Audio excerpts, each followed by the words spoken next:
Orúkọ mi ni Babalawo Ifayemi Abayomi tó jẹ́ ọmọ bíbí ìlú Ilé-Ifẹ̀ níbí.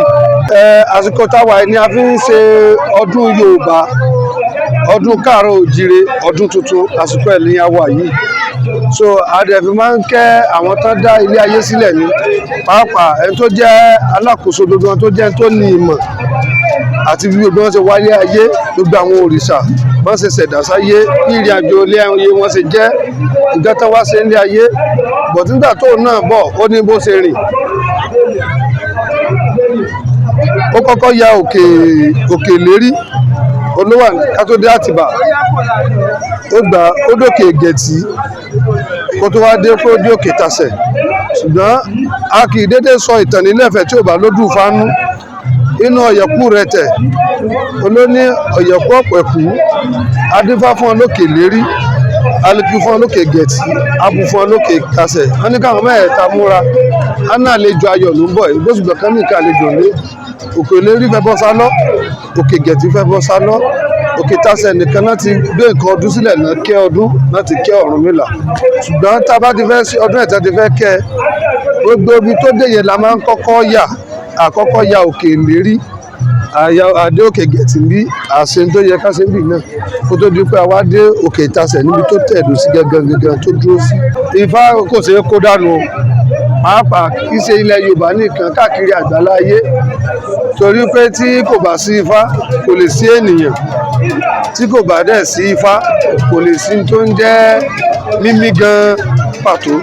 Torí ìtàn tó so mọ́ pọ̀, pàápàá Ọ̀rúnmìlà fúnra rẹ̀ gan. Ifá jẹ́ ohun Olódùmarè, Ọ̀rúnmìlà ni akápò ẹ̀. Ó jẹ́ ní tí Olódùmarè fi ń bá àwa ẹ̀dá sọ̀rọ̀ láàrin ohun Ọ̀rúnmìlà àti àwọn òrìṣà pàápàá. So àárín àwọn mẹ́tẹ̀ẹ̀ta, ṣùgbọ́n dídá tá a bá dá kíkì tí awo bá kì jáde òun ló jẹ́ ohun. So ní tí ó ti ṣẹlẹ̀ rí àti tó sì máa ṣẹlẹ̀, ní tó ti ṣẹlẹ̀ lọ́jọ́ iwájú tó máa di ìwòye ọjọ́ ìsinmi àti máa bọ́ sí ọdún tuntun. Ìgbà ni a máa sọ pé Yorùbá bọ́ sí ọdún tuntun. Olóyìnbó ló fọdún wá sí oṣù kejìlá, ṣùgbọ́n oṣù kẹfà lọ́dún tuntun. Àwa mọ nǹkan tó máa ṣẹlẹ̀ gan-an láti inú ọdún, láti ìjọ ìsinmi lọ bẹ́ẹ̀ yẹn, àti nǹkan tó máa ṣẹlẹ̀ lọ láti ìjọ ìsinmi di ọdún tó ń bọ̀. Ṣùgbọ́n kò sí tí a bá sọ tí Ifá bá ti wí jáde kó mọ̀ ṣẹlẹ̀ láàrin ọdún kan yẹn. Ìbáṣepọ̀ wọn pọ̀ dáadáa nínú odù Ifá Òtúrúpọ̀n méjì. Ó náà lọ gbọ́n ayé kan so kó fẹ́ mi sétí aṣọ. Ọmọràn kan ọmọ yẹyẹ pẹ́lẹ̀, alárèkágbò mọ bí ilẹ̀ gbé pèsè, ọ̀bẹ mú ìgbẹ́bùkù tirẹ̀. Adífákọ̀ darúmọ́lé ojú kan tún, abùfù darúmọ́lé ojú kò sí. Adífákọ̀ Ọ̀rúnmìlà gangan níjọ́ tí ọgbọ́n so símọ́ ìràdàgbádà tí ò sẹ́ni tó máa jágbọ́n. Lóòótọ́ gbogbo òrìṣà ló ní tẹ́fẹ́ wá sí ilé ayé tó Olódùmarè kó fún wọn. Ṣùgbọ́n ẹni tó máa sọ bá ṣe máa ṣe ntẹ́ máa jẹ, torí tẹ́rù ò bàjẹ́ kò lè ṣiṣẹ́. Ntẹ́ máa jẹ tẹ́ fi máa lè ṣe iṣẹ́ yìí. Ọ̀rúnmìlà ló mọ oúnjẹ tán máa jẹ, olómọ bá ṣe máa gbélé ayé wọn, irú aṣọ tó gbọ́dọ̀ máa wọ̀, irú ìrìn tá máa rìn.